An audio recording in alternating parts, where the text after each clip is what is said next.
Ora, então, bom dia a todos, sejam bem-vindos a mais um webinar técnico APSEI. O apresentador que vai estar convosco hoje é o Francisco Silva, que é o responsável do Laboratório de Segurança e Higiene Ocupacional do CTCV, Centro Tecnológico da Cerâmica e do Vidro, que vai abordar o tema Covid-19, o que muda na segurança laboral. Portanto, bom dia, Francisco, agradeço já o ter aceito este desafio e votos de um bom webinar. Ora, bom dia, obrigado pela apresentação. Bom dia a todos. Antes de mais, queria agradecer o convite que a APSEI me fez para estar aqui convosco, poder partilhar as minhas dúvidas com todos vocês, partilhar algumas ideias também que tenho sobre esta questão e que, portanto, penso que na próxima meia hora vos poderei dar alguma ideia sobre esta questão. Também partilhar convosco, como se vocês não soubessem, que ontem foi publicado um guia com recomendações da ACT nesta matéria, a juntar aos que já tinham sido publicados por outras entidades de outros países e que foram consultando ao longo deste tempo, mas que neste guia também vão encontrar muita informação detalhada, uma mais que outra, mas sobre esta questão. Hoje iremos falar do SARS-CoV-2, Covid-19, portanto, o vírus e a doença, muito rapidamente, só para nos situarmos, um pouco também sobre as questões da evolução da epidemia, uma pequena abordagem também muito rápida ao impacto que tem na economia e no Bom dia, trabalho. Francisco. Vou só interromper, peço desculpa. Não estamos a ver ainda a apresentação. Não sei se chegou a partilhar aí o ecrã. Então desculpem, que eu pensei que estava tudo ok.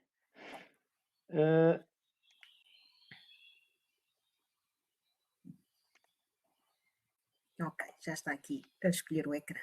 Pronto, peço desculpa, desculpem lá, que isto São os lives são assim.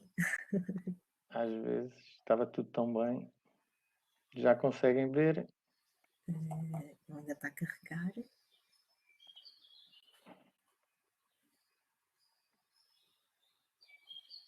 Pois, já está? Já está, sim, senhora. Muito obrigada. Bom Ok. webinar. Peço então desculpa, só retomar aqui para mostrar a capa do guia da ACT. Portanto, estava a falar do sumário e, portanto, para vos mostrar o tema, íamos falar como disse, uma abordagem sumária à questão do vírus e da doença, da epidemia e da economia, e depois falar um pouco sobre as questões da segurança e saúde do trabalho, nomeadamente o risco biológico, algumas questões legais, a gestão do risco e algumas notas finais sobre este tema. Portanto, como nós sabemos, e não vamos perder aqui muito tempo, o vírus teve origem nos animais, portanto, uma zoonose, foi transmitida a um primeiro humano e depois daí a transmissão do humano para humano, levando à situação que temos atualmente. O vírus tem algumas características particulares, desde logo o seu tamanho é bastante pequeno, está naquilo que se chama a escala nanométrica, na ordem dos 100 nanómetros e abaixo. Tem uma parede gordurosa, portanto, formada por lípidos, que lhe dá uma resistência, digamos, bastante elevada quando comparado com outros vírus, o que também é uma característica muito importante na sua, digamos, depois na forma como tratamos com ele, e também, pronto, em termos de efeitos em algumas pessoas, efeitos extremamente graves, conforme se bem vindo a saber. Outro aspecto importante em termos para nós, digamos, não hoje, mas se calhar também na perspectiva futura, é que se compararmos, por exemplo, as grandes epidemias dos últimos 200 anos, costumava ser uma epidemia por geração. Ou seja, em cada 25, 30 anos, uma epidemia. Desde o ano 2000, descontando o VIH, que já vem de anteriormente, tivemos 5, vamos na 5ª epidemia importante.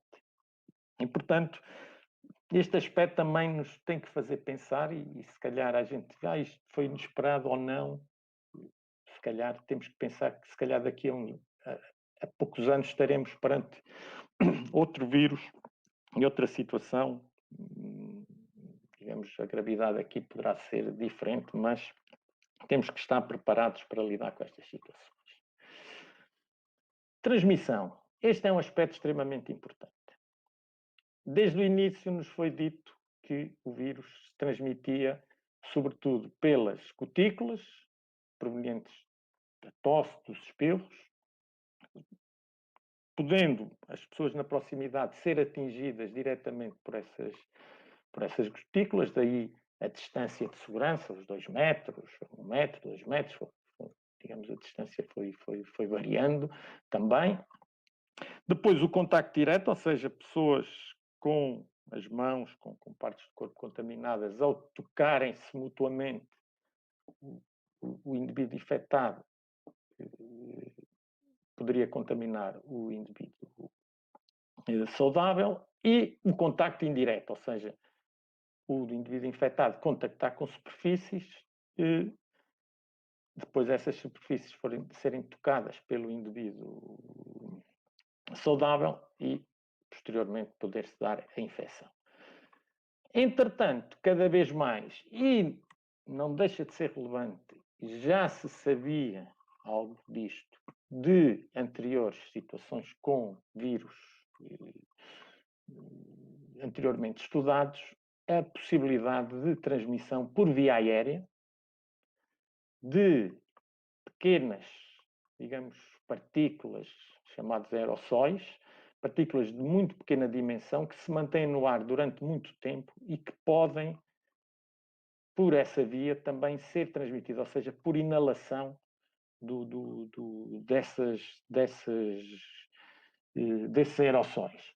E, portanto, esta é mais uma situação que nós temos que ter em conta quando, e depois vamos ver quando falarmos mais à frente das próprias medidas, terem atenção estas várias vias.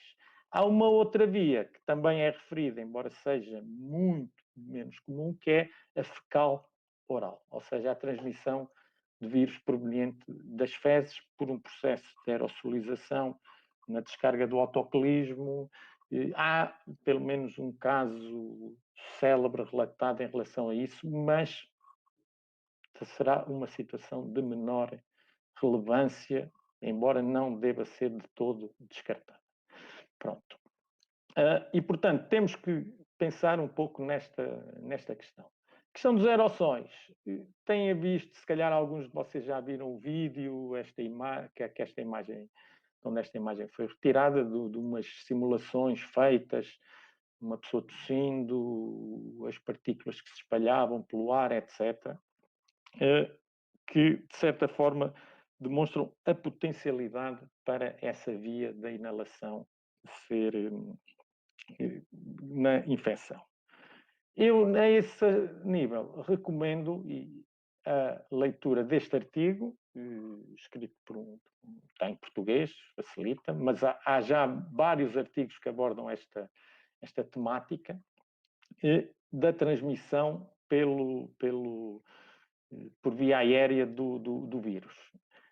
O que eu queria já deixar, e tudo aquilo que eu tenho lido sobre esta questão, é uma possibilidade. Existirão casos com a transmissão pelos aerossóis por via aérea, mas não é assim, digamos, a infectividade, ou seja, a potencialidade para infectar pessoas por esta via não é, digamos assim, tão clara, nem será tão relevante ou tão significativa. Eu aqui tenho sempre um bocado de medo das palavras que se utilizam. digamos que é uma situação a não descartar, ou seja, temos que ter atenção a ela. Independentemente de ser mais ou menos importante, independentemente daquilo que nós possamos pensar e saber, se fosse muito fácil esta via de transmissão, se calhar haveria muito mais infectados. Ela existe, há situações favoráveis a que ela seja importante, há situações desfavoráveis que a tornam menos relevante. E isso é que é importante termos todos em conta. Outro aspecto importante da doença são os sintomas, como também iremos ver, e aqui, se repararmos, o sintoma mais frequente aparece em 50% dos casos, ou é referido em 50% dos casos. Portanto, haverá pessoas com mais do que um sintoma, como é óbvio, mas também temos esta situação de uma variabilidade de sintomas, e se juntarmos os assintomáticos, é difícil caracterizar também, e aqui a doença pelos sintomas por si só, o que também vem criar também alguma dificuldade acrescida nesta questão. Em termos da incidência e da gravidade, temos aqui dois gráficos retirados dos relatórios da DGS, em que podemos ver que a maior incidência é nos escalões etários intermédios, digamos aqui, entre os 20 e os 60 anos, ou seja, estamos a falar da classe trabalhadora, e portanto isso também é importante, enquanto que depois os efeitos mais graves, neste caso o número de óbitos, e que de certa forma também poderão estar correlacionados com os casos mais graves da doença, crescem a partir dos 40 anos, digamos, tornando-se mais significativos, acima dos 70 e dos 80, já com alguma importância eventual relativa acima dos 60 anos. Também é importante. Outro aspecto relevante são as comorbilidades, ou seja, pessoas com doenças prévias e o efeito poder ser maior. Ele efetivamente, existem algumas doenças que nós depois referiremos, nomeadamente a hipertensão, a diabetes, outras doenças cardíacas, a doença pulmonar obstrutiva crónica, são das mais referidas. A evolução dos casos em Portugal. Temos visto, digamos, uma certa tendência para um decréscimo do número de casos ao longo do tempo, que é mais visível neste caso, que são o número de casos diários, e esta linha representa a média dos últimos 7 dias e, portanto, vemos claramente uma tendência ligeira, digamos, pequena, mas de descida. Pronto. Esse aspecto é importante em termos do que fazer para o futuro. Pronto. A possível evolução da infecção, isto, digamos, feito há um mês, haveria vários cenários, ou seja, esta linha a vermelho seria deixar evoluir normalmente, as pessoas iriam sendo infectadas, depois cada vez havendo mais gente infectada e menos gente para infectar, o número de infectados iria decrescendo, digamos, naturalmente ao longo do tempo, até atingir 0 e estaria tudo resolvido.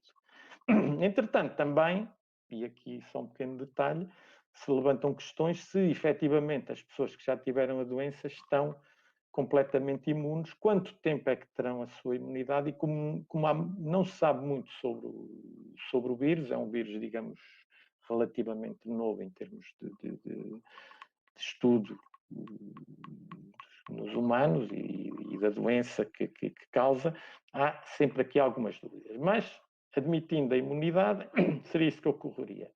Sendo tomadas medidas, que foi aquilo que foi feito, seria evitado um pico muito alto, no sentido de, sobretudo, evitar o colapso dos serviços de saúde. O número de infectados cresceria fruto das medidas tomadas de confinamento, tudo aquilo que nós estamos agora a passar neste estado de emergência. Uma vez retirado o estado de emergência, retiradas essas medidas de confinamento, voltaria a chamada segunda vaga, ou seja, um novo foco infeccioso passado algum tempo. Pronto. Este é o cenário, digamos, relatado sem considerar mais nada. Não vou dizer que foi isto que o nosso governo está a seguir, mas este é um modelo que, de certa forma, representa aquilo por que estamos a passar. Ou seja, o não fazer nada seria deixar subir, como vimos no gráfico anterior. Foram tomadas as medidas, que aqui este autor refere como o martelo, ou seja, dada uma martelada na infecção, uma martelada na doença, logicamente a diminuição do número de casos e depois passar para uma fase que ele chama a dança. E o que é a fase da dança? É gerir a doença, gerir a infecção. Um aspecto muito importante, já tenho ouvido falar do R, a taxa de infectividade, de infecção, manter o R abaixo de 1, ou seja, cada pessoa infectada não poder ter que infectar menos do que uma pessoa. E, portanto, esse aspecto é muito importante para manter, digamos, a infecção sob controle e não haver o tal segunda vaga. Daí as medidas que se propõem, que nós temos já ouvido falar, de a abertura lenta, da retoma ser lenta.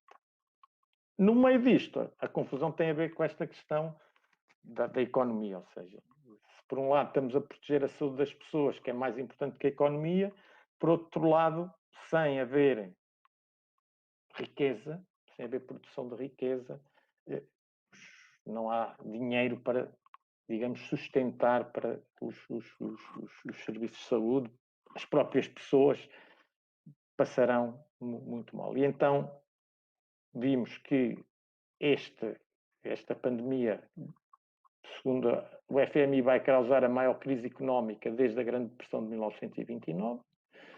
O Prémio Nobel da Economia, Paul Krugman, usa a metáfora como induzido. Vamos ter quebras no PIB nas exportações de todos os países, inclusive a Portugal, e encerramento de empresas e aumento do desemprego, que em Portugal se estima que poderá subir para valores entre os 12% e 14%, consoante as estimativas de diversas entidades. Crise económica, SST, o que é que nós sabemos? Temos o exemplo do que aconteceu na sequência da crise financeira de 2008. Houve as empresas do setor da segurança e saúde no trabalho, nomeadamente empresas prestadoras de serviço e laboratórios, tiveram quebras digamos, de trabalho, algumas encerraram, motivado quer pela diminuição do número de empresas, com o encerramento de empresas. As empresas que se mantêm em atividade, muitas delas crescem a atividade económica, necessitam de menos trabalhadores, aumenta o desemprego, menos trabalhadores, será necessário menos atividade, digamos, dos técnicos de segurança e saúde, porque haverá menos postos de trabalho para acompanhar e, portanto, no setor da segurança e saúde no trabalho, a crise económica terá um impacto, se calhar como nas outras, noutros setores de atividade. Por outro lado, a necessidade de implementar medidas específicas para atuar perante o Covid-19 é uma oportunidade para valorizar a segurança e a saúde no trabalho nas empresas, para valorizar a segurança e a saúde no trabalho perante os empregadores e perante os trabalhadores. Porquê? Porque o retorno à atividade terá que ser feito com medidas específicas e a segurança e a saúde no trabalho será um fator determinante na empresa. Este é um aspecto que, se calhar, em empresas de elevado risco já era algo, digamos, comum, normal, mas em muitas empresas a segurança estava lá no fundo das prioridades a seguir a muitas outras. E, portanto, neste momento assume um papel muito mais importante. Duas questões para que isto seja assim. Por um lado, os empregadores e os trabalhadores terão de sentir confiança nos seus técnicos, perante aquilo que já alguém batizou de infodemia, ou seja, do excesso de informação, de muita informação, de má informação que circula nas redes sociais, nos órgãos noticiosos, etc. E, portanto, é muito importante que os técnicos estejam preparados para responder, para esclarecer quer os empregadores, quer os trabalhadores, e as entidades oficiais também terão que valorizar esta intervenção dos técnicos nas empresas. E como é que é feita esta intervenção? Na minha perspectiva, digamos, esta é a minha proposta, como qualquer outro risco para a segurança e saúde dos trabalhadores.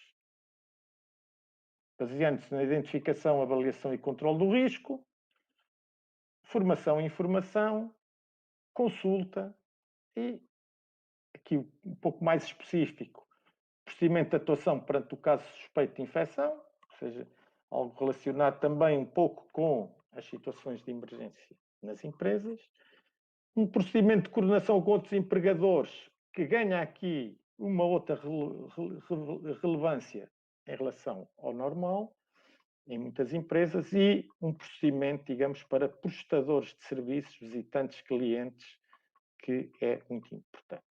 Outro aspecto extremamente relevante nisto é a revisão, ou seja, devido à evolução do conhecimento, terá que ser sempre, estarmos sempre prontos para rever, para atualizar os nossos procedimentos, para atualizar as nossas avaliações de risco, para atualizar aquilo que estamos a fazer, implementar na empresa. Em termos da apreciação do risco, um aspecto importante é a incerteza. Bem-me à memória este gráfico que tinha visto há algum tempo, porque ao longo destes meses eu senti muitas vezes empurrado aqui para a ignorância. Porquê? Porque hoje dizia-se uma coisa, amanhã outra, depois o que hoje era dito, amanhã era contrariado, quer em relação às consequências, ou seja, à severidade da doença, quer em relação à probabilidade de contágio, e, portanto, nós temos que ter muito cuidado a lidar com a incerteza e temos que tomar medidas, e aqui o princípio da precaução poderá ser uma forma de atuar, ou seja, considerar o mais grave, considerar o mais provável e atuar nessa perspectiva. Em termos da consequência da severidade, portanto, o vírus causa a doença Covid-19, esta doença pode ir desde quase que passar assintomática, as pessoas quase não darem conta, ser a gripezinha do Bolsonaro, ou pode afetar gravemente algumas pessoas. Aqui os grupos de risco são particularmente importantes, e também uma questão que não se conhece muito e que eu aqui também deixo a nota, que são as sequelas pós-cura. Ou seja, as pessoas que têm a doença e que a curam, como é que, passado uns meses, uns anos, ficarão? E esta questão, em termos de gravidade, de severidade, é muito importante. Em termos da possibilidade de contágio, aquela questão que falei há pouco, perdi algum tempo dos aerossóis, das gotículas, o contacto direto, o contacto indireto, a mobilidade do trabalhador, o espaço de trabalho, nomeadamente os trabalhadores que circulam por várias empresas, e também a localização das residências dos trabalhadores e dos locais de trabalho, porque sabemos que há grandes diferenças, há diferenças geográficas em termos da incidência da doença. Grupos de risco em contexto laboral, isto é importante. No guia da ACT que eu vos mostrei, falam de trabalhadores com mais de 70 anos. Ora, eu diria que, salvo raras exceções, não há trabalhadores com mais de 70 anos. Haverá muito poucos trabalhadores com mais de 70 anos nas empresas. O que eu tenho visto nos guias internacionais é 60 anos. E eu, pessoalmente, defendo que, em contexto laboral, pessoas acima dos 60 anos devem ser considerados de risco agravado. E depois as doenças crónicas, que já aqui falámos há pouco, e também uma atenção particular às trabalhadoras grávidas. E, portanto, mas aqui friso sobretudo a questão dos 60 anos. Em termos das medidas a tomar, este é um aspecto importante e que, na minha perspectiva, merecerá também alguma discussão. Seguir a prioridade, digamos que também está, de certa forma, ligada aos princípios gerais de prevenção, eliminação, substituição, confinamento, controle de engenharia, controles administrativos e os equipamentos de proteção individual, e aplicar isto de acordo com a cadeia de infecção. É assim que se dá a infecção por vírus ou por qualquer agente patógeno. Neste caso temos o SARS-CoV-2, o reservatório. E aqui é uma questão importante. É uma pessoa, poderá ser ou um trabalhador, a forma como sai do reservatório, também já falámos um pouco sobre isso, a tosse, a transmissão através do meio do ambiente, superfícies, ar, a via de entrada, também sabemos que é, sobretudo, através das vias respiratórias, portanto, vamos considerar a face, no geral, e o hospedeiro sensível, o trabalhador. E reparem que temos trabalhador respiratório, reservatório, trabalhador hospedeiro sensível. E isto não é de sumenos importância. Então, nesse sentido, que medidas a tomar? Logo à partida ao teletrabalho. E reparem, aqui o teletrabalho tanto retira do local de trabalho um trabalhador que poderá ser potencialmente infectado, como o trabalhador que poderá vir a ser infectado. E, portanto, ou melhor, o trabalhador que está infectado ou que potencialmente está infectado e o trabalhador que poderá vir a ser infectado. Portanto, é uma medida que pode eliminar o perigo do local de trabalho ou pode ser uma medida administrativa de retirar o trabalhador do local do perigo. A melhoria da ventilação e arejamento dos espaços é extremamente importante, sobretudo porque revela-se que é mais recomendado em termos à transmissão por aerossóis, a redução do número de trabalhadores nos compartimentos, rotatividade, turnos e o próprio teletrabalho, portanto, é também uma medida a ter em conta. As rotinas de limpeza de instalações e equipamentos, e aqui equipamentos tudo, veículos, etc. Limpeza usando detergentes que destroem, têm capacidade para destruir o vidro. A desinfecção, também onde for recomendado, e temos as orientações da DGS sobre os produtos a utilizar e a forma de desinfetar, sendo que esta limpeza deve ser frequente, seja espaços de trabalho, as bancadas de trabalho, os pontos de contacto, por exemplo, os puxadores de portas, ou, como eu digo, manter as portas abertas, na medida do possível, de todas as salas, gabinetes, etc. E esta limpeza adequada à organização de trabalho, por exemplo, mudanças de turno, postos de trabalho partilhados, a limpeza tem que ser adequada a essas situações. Nesse sentido, também evitar, sempre possível, postos de trabalho, equipamentos e ferramentas partilhados. Se necessário, barreiras, tela de separação entre pessoas. Aqui estamos a falar de locais de trabalho no geral, portanto, podem ser outros trabalhadores, podem ser clientes, no caso de espaços comerciais. Proibição de visitas não essenciais, portanto, limitar a entrada de pessoas nas instalações. Procedimentos para entrada nas instalações dos trabalhadores externos. Procedimentos para trabalho no exterior das instalações, as empresas que têm que fazer deslocações para as instalações do cliente, e aqui procedimentos quer para a deslocação, quer para o trabalho nas instalações do cliente. Realização de reuniões, teleconferência, Teams, Zoom, Skype, telefone, telemóvel, sinais de fumo, mesmo para trabalhadores que estejam dentro das mesmas instalações, devem fazer reuniões à distância e não reuniões presenciais. Portanto, estas devem ser evitadas o mais possível nesta fase. A formação também, ou seja, fazermos a formação à distância, sendo que aqui há o problema da acessibilidade a essa formação por parte de todos os trabalhadores, e se for necessária formação presencial, eu aqui diria seria formação prática essencial, ter procedimentos de segurança adequados para essa formação. Lavagem e desinfecção frequente das mãos, o cumprimento da distância de segurança, será que existe? Mas a distância aqui é também um contributo para reduzir o risco, poderá não eliminar, mas reduz. E a etiqueta respiratória, digamos, estes três aspectos são aqueles que temos falado mais, temos ouvido mais falar.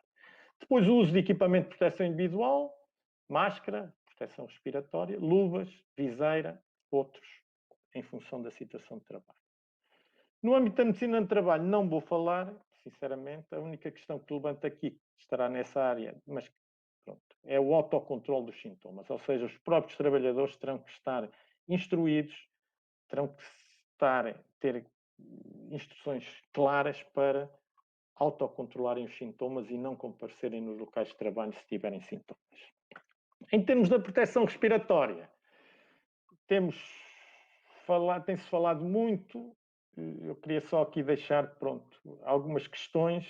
As máscaras têxteis comunitárias permitem a proteção do interlocutor, não do utilizador. Poderá ser eficaz se todos os ocupantes utilizarem.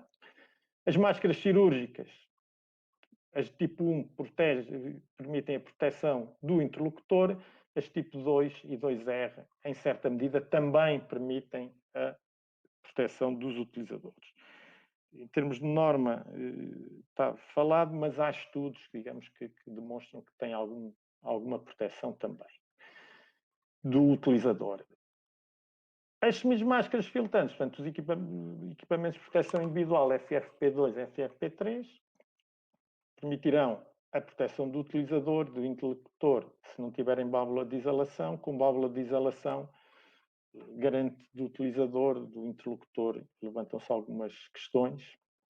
E, neste caso, temos também a proteção eficaz em relação aos aerossóis, desde que bem utilizado. E, portanto, em situações em que os aerossóis sejam relevantes, esta máscara, este tipo de equipamento é importante. Além disso, temos outros EPIs de proteção respiratória igual ou superior ao FFP2 e FFP3. E em muitas situações de trabalho, os trabalhadores já têm que os utilizar, sejam máscaras completas, os capuzes, os capacetes,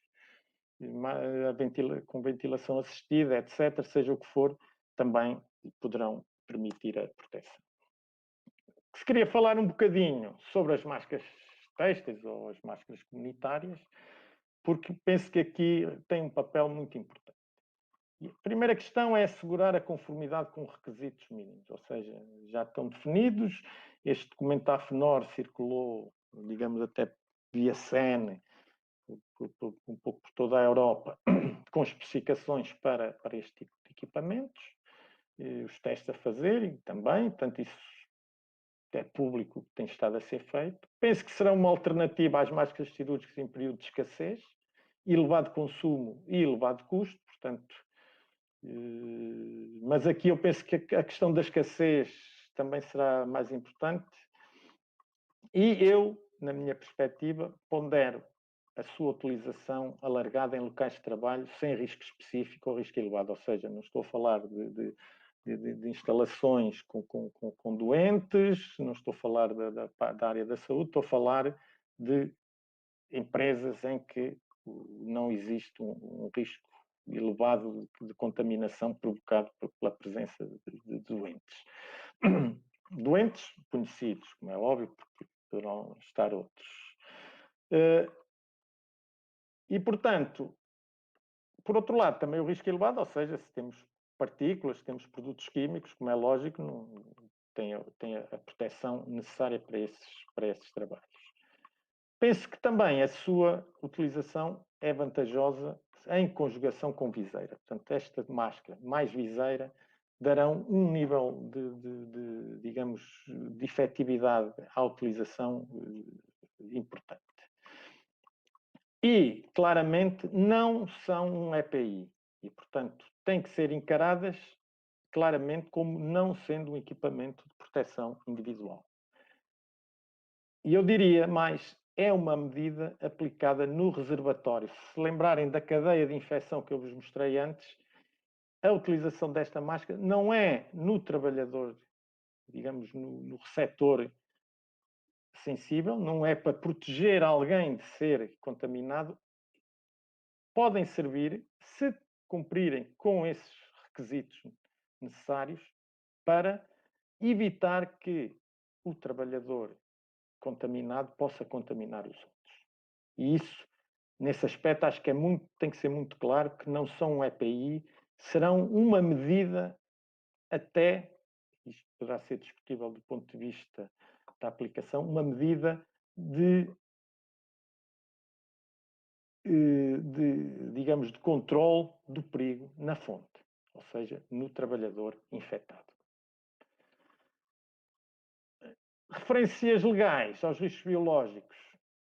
Existe legislação referente a eles, específica. Existe a Lei 102/2009 e as suas alterações, quando fala da proteção de atividades proibidas ou condicionadas à mulher grávida, puérpera ou lactante e também a menores. Nas atividades de risco elevado da mesma lei, quando falamos dos serviços de segurança e saúde do trabalho, aparecem as atividades que impliquem exposição a agentes biológicos grupos 3 e 4 e, pelas suas características, o SARS-CoV-2 é enquadrável no grupo de 4 dos agentes biológicos, ou seja, os mais graves. Em relação a isto, também penso que neste momento digamos, a visão e daquilo que sei é de não considerar, no geral, ou seja, nos seus casos concretos em que a atividade obriga a isso, que no geral dos postos de trabalho não seja necessário implementar esta legislação.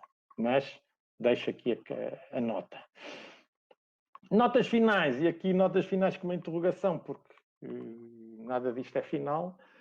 É necessário integrar a prevenção laboral com a prevenção pessoal e social, ou seja, se não houver, se o trabalhador no trabalho tiver muito cuidado, mas depois no exterior não tiver cuidado nenhum, as coisas não para a frente. E vice-versa.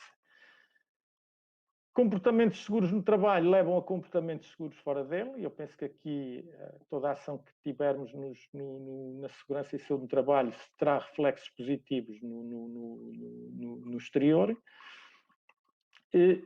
É necessário melhorar o conhecimento técnico, ou seja, temos que aprender mais sobre isto, mas também aprender a lidar com o excesso de informação. Ou seja, saber estudar, distinguir o trigo do joio, se assim se pode dizer. As questões de segurança e saúde no trabalho no teletrabalho são importantes, dado que aumentou muito este tipo de trabalho e, portanto, há que ter em conta aspectos ergonómicos e aspectos psicossociais. E eu aqui também deixaria a nota dos riscos psicossociais, não só nos trabalhadores de teletrabalho, mas também nos outros trabalhadores que sabemos bem, as pessoas têm alguma dificuldade atualmente em lidar com esta situação.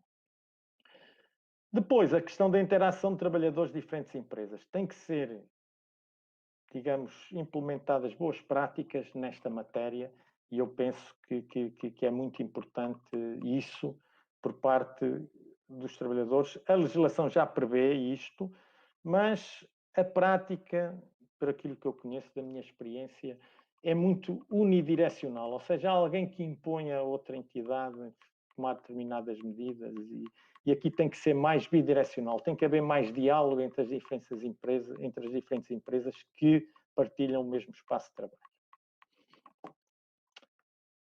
E termino com esta imagem, digamos, estamos a fazer o suficiente para nos protegermos. No século XVII, os médicos que lidavam com doentes de peste usavam estes equipamentos de proteção individual, que seriam a coisa melhor que havia na época.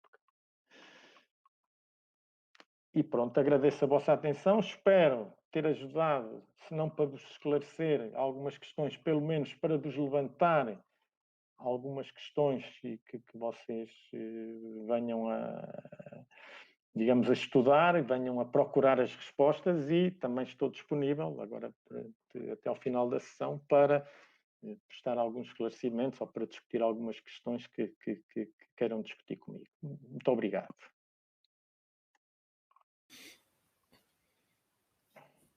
Bom, Francisco, para já, portanto, agradecer o excelente webinar e esclarecedor. Portanto, há efetivamente aqui algumas questões, apesar de algumas delas, pessoalmente penso que foram respondidas ao longo da apresentação. Portanto, mas havia aqui uma que diz, portanto, e é um pouco polémica, não é? Porque que é relativamente à questão da medição da temperatura, portanto, se deve ser feita com ou sem registro. Portanto, isso era uma questão. Não sei se o Francisco quer que eu lance mais do que uma ou se quer que... É assim, sobre essa questão eu também... É assim, algumas das questões que estão aqui e que eu falei, eu não tive hipótese também de partilhar isso tudo, porque o tempo também é muito curto. Eu estou a passar por elas também no Centro Tecnológico da Cerâmica e do Vidro, em que nós implementámos umas medidas base e agora estamos a alargá-las, porque vamos ter mais gente nas nossas instalações que de início. Em relação a essa da temperatura, efetivamente, eu ouvi a senhora Diretora-Geral de Saúde dizer para as pessoas medirem a temperatura, depois vem a parte da proteção dos dados pessoais, dizer que não deve haver registros e, pela forma como eu li, mesmo a própria medição não deverá ser feita por outra pessoa que não o próprio trabalhador ou pessoal médico. Pronto. Eu fico na dúvida também. Penso que a automedição, daí eu ter falado no autocontrolo no geral, ou seja, também inclui a medição de temperatura. Penso que as empresas poderão ou deverão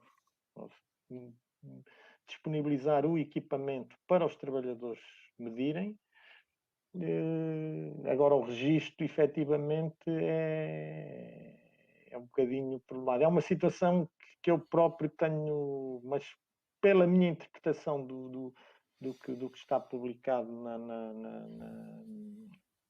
na Comissão de Proteção dos Dados Pessoais, que mesmo a leitura por outra pessoa, mesmo que não haja registro,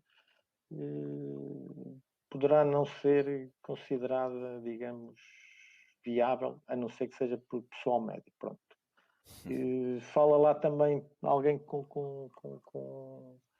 digamos, com um compromisso de confidencialidade, pronto, mas eu acho que não é totalmente esclarecedor. Eu penso que também há aqui um bocadinho de medo, parte a parte, de assumir uma posição extrema. Tá. Não sei se respondi à questão ou se ainda coloquei mais dúvidas, mas eu penso que deve ser o trabalhador, deve fazer o autocontrole. E eu penso que as próprias pessoas também, o registro eu diria que não, mas pelo menos comunicarem, olha, não tenho febre, não, pronto, acho que efetivamente eu penso que as pessoas têm que estar, digamos, convencidas de que isto não é uma brincadeira, de que podem pôr em risco outras pessoas. E lá está, e esta questão, para quem a doença poderá ter consequências graves. Agora, portanto, tenho aqui duas questões, mas que eu vou aglutinar numa só, porque ao fim e ao cabo referem-se à questão das máscaras comunitárias. Portanto, relativamente às máscaras, isto é, se podem ser utilizadas nos locais de trabalho, nomeadamente áreas administrativas, etc. É assim, a minha interpretação, e penso que talvez não tenha sido totalmente claro, e gostaria de pôr também uma coisa, que é, daquilo que eu estive a ver mais recentemente, e até na preparação por este webinar, já tinha essa noção, mas penso que entre 1 a 3 dias antes de surgirem sintomas, as pessoas já podem infectar outras. Ou seja, digamos, quando eles seguem aquelas cadeias de transmissão, identificaram esse tipo de situação. Portanto, por um lado, isto prende-se com a questão anterior dos sintomas e da febre, a pessoa pode não ter nada e já estar a infectar, e, por outro lado, prende-se, penso eu, com esta questão das chamadas máscaras comunitárias. E sobre isso eu também gostaria de deixar aqui um reparo, ou se calhar um lamento ou um desabafo, que eu estou a ter grandes problemas, eu tenho já não sei quantos anos a escolher equipamentos de proteção individual e nomeadamente equipamentos de proteção respiratória. Raramente tenho dúvidas. Eu estou a ter dificuldade em adquirir um equipamento desse. Eu digo aqui, recomendo, mas neste momento estou a passar por dificuldade nessa escolha. Pela forma como está tudo a ser apresentado, não sei se há mais pessoas que estejam a passar por isso. Eu estou a ter dificuldades com a minha equipa em escolhermos e dizer assim, olha, vamos comprar esta, vamos comprar aquela, quando ponderamos as várias coisas. Isto é um primeiro desabafo. Depois, o outro, é aquilo que eu disse, ou seja, nós não estamos a usar aquilo para proteger os trabalhadores. Eu acho, apesar da ACT neste guia não o falar, não fala nos transportes, não fala nos pós-trabalho, eu penso também por uma questão de defesa, de posição, de não, pronto, da questão da legal também aqui, mas eu defendo que essa máscara comunitária não é um EPI, ponto. Não é usado para proteger o trabalhador contra um risco, aquela definição que nós conhecemos que está na legislação do que é um EPI, não.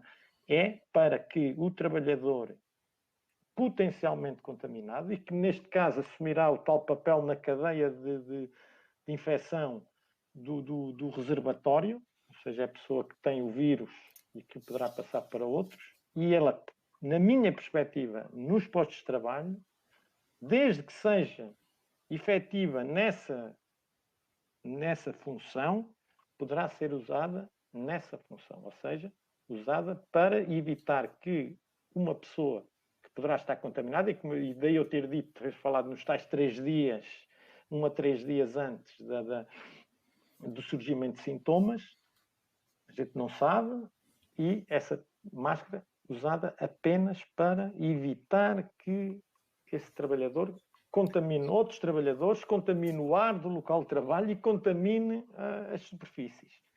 E nesse aspecto é também uma medida complementar com as distâncias, com a limpeza, com tudo isso.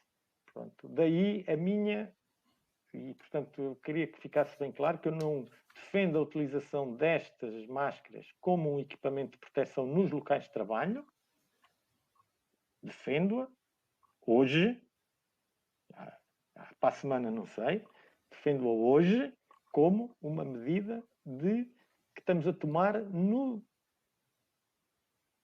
reservatório, em quem pode infectar o outro trabalhador. Não sei se fui claro, o António também ouviu a resposta. Sim, penso que sim. Agora tinha aqui a última questão, portanto são duas que eu também vou aglutinar, portanto a questão do uso da viseira em contexto laboral, portanto, e qual seria, portanto, o público-alvo?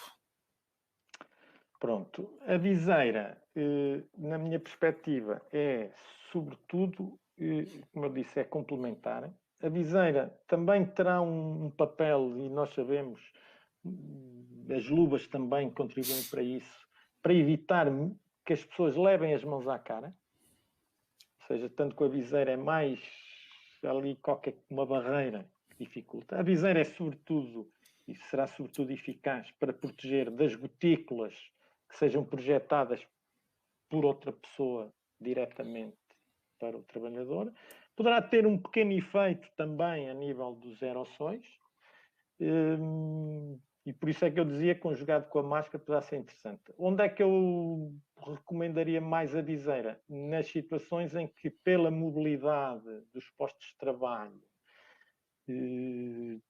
número de trabalhadores, estamos a falar, por exemplo, linhas de produção, etc., as pessoas tenham mais dificuldade em se manterem afastadas umas das outras.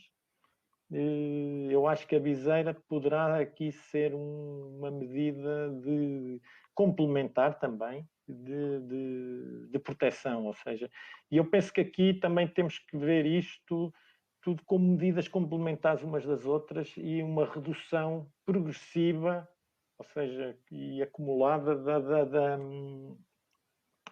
da probabilidade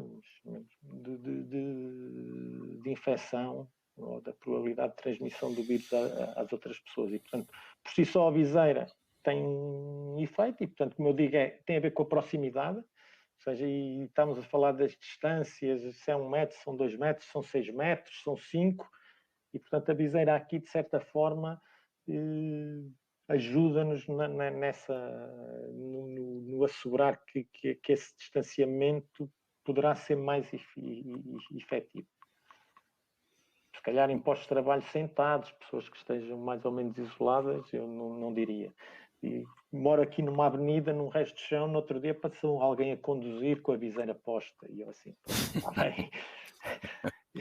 Se calhar Mas pronto, mas achei piada porque pronto, não havia ali um interlocutor, ia sozinho no carro, olhar para o para-brisas, mas aí claramente não é para usar a viseira é para usar quando haja a interação ou a possibilidade de interação com outras pessoas e em que esta distância é difícil de assegurar na totalidade, ou seja, ela deverá ser a prioridade, mas a viseira como complemento eu acho que é importante. E viseira e a máscara social, digamos, as duas juntas terão mais digamos, são mais uns porcentos a menos de probabilidade, na possibilidade de vir a ser feita a infecção. Pronto, Francisco, então resta-me agradecer para já o ter aceito o convite, portanto agradecer para o excelente e esclarecedor webinar e despedir-me também de todos os que estiveram a assistir ao webinar técnico. Desejar-vos, portanto, a continuidade de uma boa semana e mantenham-se seguros e mantenham-se positivos. Muito obrigado a todos. Obrigado, boa tarde a todos. Muito obrigado pela atenção.